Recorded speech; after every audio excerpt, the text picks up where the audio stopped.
Hello guys, मैं हूँ आपकी दोस्त Mahi Grover. Welcome to my YouTube channel. और वैसे तो मैं अलग कंटेंट पे काम करती हूँ, लेकिन आज मैं एक नया कंटेंट लेकर आई हूँ, महाशिवरात्रि। अब महाशिवरात्रि की कथा मैं आज आपको आज की कंटेंट में सुनाने वाली हूँ, लेकिन सबसे पहले मैं आपको बताऊँगी कि महाशिवरात्रि की क्या मान्यताएँ हैं। अब धार्मिक मान्यता के अनुसार देखा जाए तो इस दिन भगवान शिव और माता पार्वती का विवाह हुआ था। इसी वजह से इसको महाशिवरात्रि के पर्व में मनाया जाता है। लेकिन अगर दूसरी मान्यता के अनुसार देखूं तो सृष्टि की शुरुआत में इसी आधी रात में भगवान शिव जी का निराकार से साकार रूप में अवतरण हुआ था।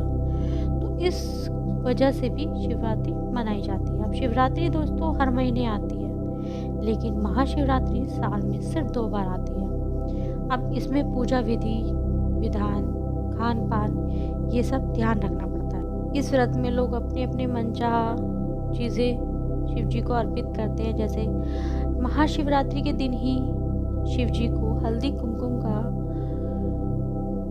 चढ़ावा होता है। बहुत से लोग जल चढ़ाते हैं, बेलपत्र चढ़ाते हैं, धतूरा, भांग और भी जो लोग अपनी अपनी मान्यता के अनुसार शिव जी को खुश करते हैं आज के दिन, ताकि शिव जी की कृपा उन पे बनी रहे। देखा जाए तो ये घर की सुख शांति, लंबी आयु और एक अच्छे पति की वर की कामना के लिए होता है। तो हम शिव जी का व्रत जिस भी निष्ठा या अनुष्ठान से रखेंगे, जिस भी श्रद्धा से रखेंगे, वो हमें उस तरीके से हमारी श्रद्धा का फल देंगे। चलिए दोस्तों, हम बिल्कुल भी समय ख़राब नहीं करते हैं, शिवरात्रि की कथा हम आपको सुनाते हैं। और मैं आपसे ये ज़रूर कहूँगी कि शिवरात्रि है, बहुत से लोग कथा नहीं पढ़ते हैं, लेकिन शिवरात्रि के दिन कथा पढ़नी बहुत ज़रूरी है। हर व्रत के अनुष्ठान के लिए कथा पढ़नी ज़रूरी होती है। आप भी अगर जहाँ कहीं भी हो, मेरे चैनल पे आइए, कथा सुनिए, और हो सकता है आपको मेरी कथा सुनानी अच्छी लगे। मैं आपके लिए इस तरह के कंटेंट भी बनाना शुरू करूँगी अगर आपको मेरी ये कथा अच्छी लगती है। चलिए ठीक है सर, आगे हम स्टार्ट करते हैं महाशिवरात्रि की कथा। दोनों हाथ जोड़ेंगे, सर पे अपने पल्ला लेंगे, आलती पालती लगाएंगे और उसके साथ अपने पास एक जल का लोटा, जैसे कि हर कथा में होता है, वो लेकर बिल्कुल शांत मन से आंखें बंद करके ध्यान से सुनेंगे। चलिए शुरू करते हैं। पूर्व काल में चित्रनाभान नामक एक शिकारी था। जानवरों की हत्या करके वो अपने परिवार को पालता था। एक दिन साहूकार का कर्जदार था, लेकिन उसका ऋण वो समय से नहीं चुका पा रहा था।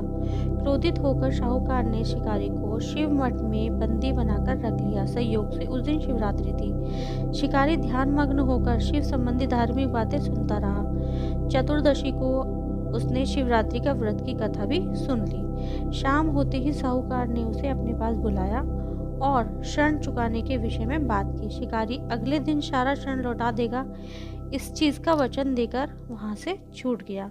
अपनी दिनचर्या के अकॉर्डिंग उसने जंगल में शिकार किया, लेकिन दिन भर बंदी गृह में रहने के बाद भूख प्यास से व्याकुल था। शिकार खोजता हुआ भी बहुत दूर निकल गया था, वो अपने घर वापस नहीं जा सकता था। अब अंधकार हो गया था। उसने विचार किया कि रात को जंगल में ही मैं बिता लेता हूँ। वह एक तालाब के किनारे लगी बेल पर चढ़ गया। रात बीतने का इंतजाम करने लगा। अब वील वृक्ष यानी कि बेल पत्र जो होते हैं ना, मतलब बेल के पत्ते जो होते हैं, वो वृक्ष था। उसके नीचे एक शिवलिंग बना हुआ था। अब वील पत्रों से ढका हुआ था, लेकिन वो शिकारी को ये बात पता नहीं थी। पड़ाव बनाते समय पेड़ पर जो चढ़ रहा था, वो उस टाइम पर टहनियाँ टूट गई और संयोग से शिवलिंग पर गिरती चली गई। इस प्रकार दिन भर भूखे प्यासे रहने के बाद शिकारी व्रत भी पूरा हो गया और शिवलिंग पर वीलपत्र भी चढ़ गया। एक पहर रात्रि बीत जाने पर एक गर्भिणी मतलब गर्भ धारण की हुई हिरणी तालाब पर पानी पीने पहुंची।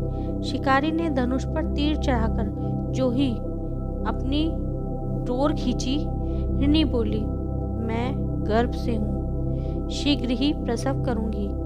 तुम एक साथ 2 जीवों की हत्या करोगे क्या? ये ठीक नहीं है।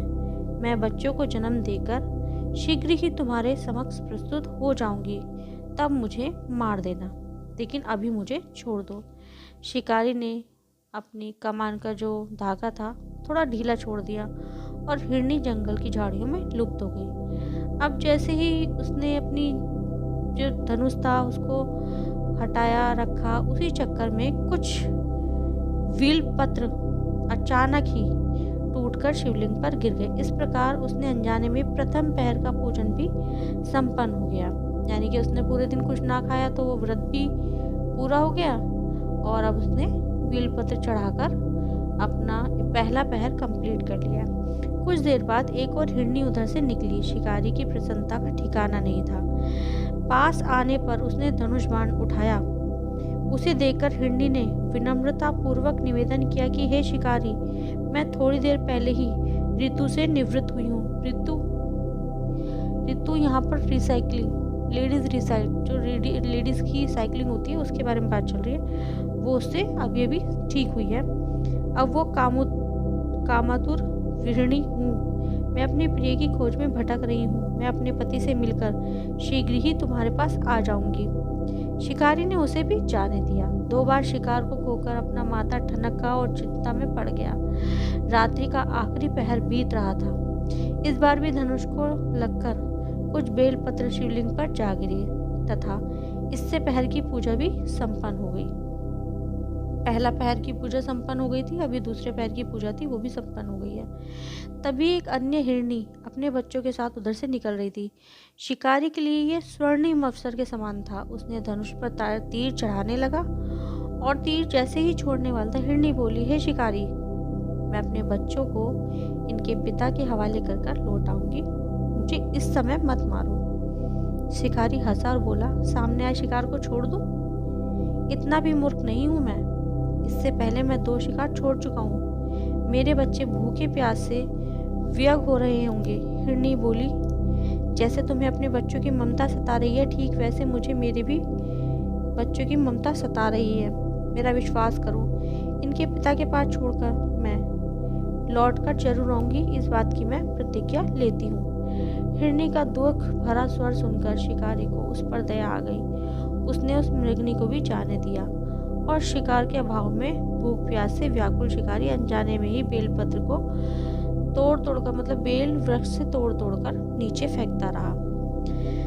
पो फटने हुई तो एक हष्ट-पुष्ट मृग उसी रास्ते पर आया। शिकारी ने सोच लिया कि इसका शिकार अवश्य करूंगा।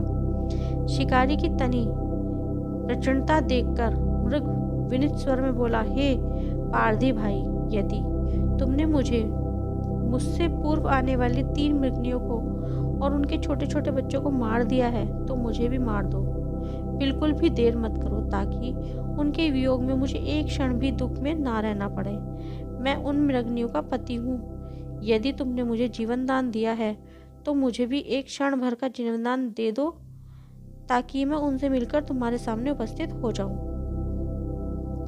मृग की बात सुनकर शिकारी को पूरी रात की घटना चक्र उसके आंखों के सामने घूमने लगा। उसने सारी कथा मृग को सुना दी। तब मृग ने कहा, मेरी 3 पत्नियां जिस प्रकार प्रतिज्ञाबद्ध हो गई है, मेरी मृत्यु से अपने धर्म का पालन नहीं कर पाई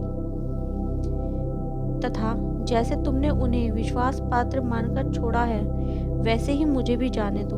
मैं उन सबके साथ तुम्हारे सामने शीघ्र ही उपस्थित होता हूँ। उपवास, रात्रि जागरण तथा शिवलिंग पर बेलपत्र चढ़ाने से शिकारी का हिंसक हृदय निर्मल हो गया था। धनुष तथा बाण उसके हाथ से सहज छूट गए। भगवान शिव की अनुकंपा से उसका हिंसक हृदय करुणा भाव से भर गया। वह अपने अतीत के कर्मों को याद करके पश्चाताप की ज्वाला में जलने लगा। थोड़ी ही देर में मृग सपरिवार शिकारी के समक्ष उपस्थित हो गया ताकि वह उसका शिकार कर सके, किंतु जंगली पशुओं की ऐसी सत्यता, सात्विकता और सामूहिक प्रेम भावना देखकर शिकारी की बड़ी गिलानी हुई। उसने नेत्रों से आंसुओं की झड़ी लग गई।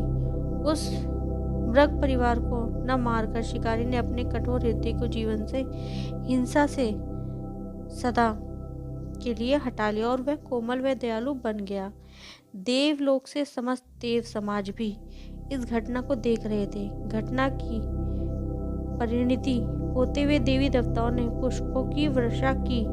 तब शिकारी का मृग परिवार और शिकारी दोनों मोक्ष को प्राप्त हुए। जय महाकाल, जय शिवरात्रि।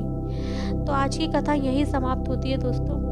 आपने सुना शिवजी इतने उससे प्रसन्न हो गए कि उन्होंने उसके मन में जो शिकार करने की भावना थी उसको बिल्कुल बदल दिया और वो एक करुणामय, एक शांत व्यक्ति हो गया, जिससे उसे मोक्ष प्राप्त हो गया। तो दोस्तों, मैं आपको सिर्फ इतना ही बताना चाहती हूँ कि हमारा शिवरात्रि का जो त्योहार है, जो व्रत है, आप बहुत ही शांति श्रद्धापूर्वक करें। भोलेनाथ की कृपा हम सब पर बनी रहे। और आपको मेरी वीडियो अच्छी लगी हो तो thank you so much. Please comment कीजिएगा मेरी वीडियो पे, लाइक और शेयर कीजिएगा और सब्सक्राइब करना मत भूलिएगा प्लीज़ दोस्तों, ठीक है।